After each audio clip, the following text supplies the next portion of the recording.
नमस्कार मंडळी. आज आपण कैरीची चटणी बनवणार आहोत. तर हे मार्केटमधून मी कैरी आणल्या आता 2. तर आता ह्याची रेसिपी आता कैरीची चटणी बनवूया आपण. कैरीची चटणी बनवतो आहे.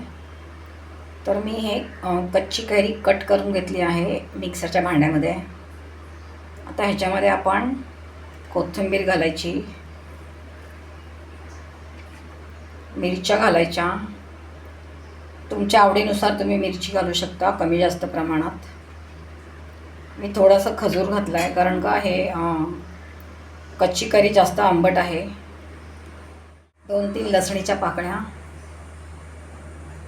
आणि याच्यामध्ये थोडंसं ऑर्गॅनिक गूळ आणि थोडीशी साखर टाकते मी. आता हे आपण ग्राइंड करून घेणार आहोत आणि नंतर थोडंसं मीठ टाकायचं, सेंधा नमक शेवटी. ग्राइंड त्याच्यामध्ये आपण पाणी नाही घातलेलं आहे.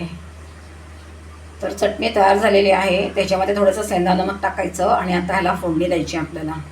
तर चला आपण तेल तापलेलं आहे, आपण मोहरी घालूया.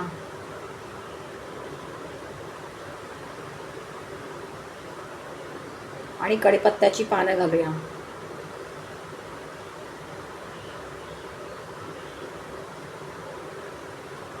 आता कैरीची वाटलेली चटणी घालायची त्याच्यामध्ये.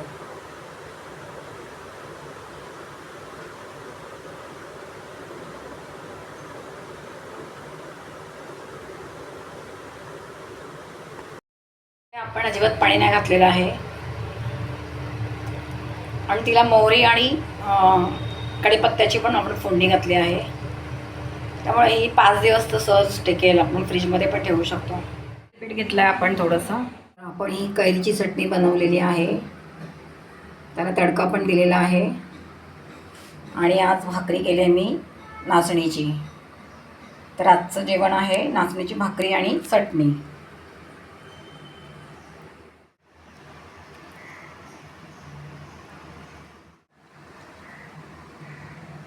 मस्त आंबट गोड तिखट.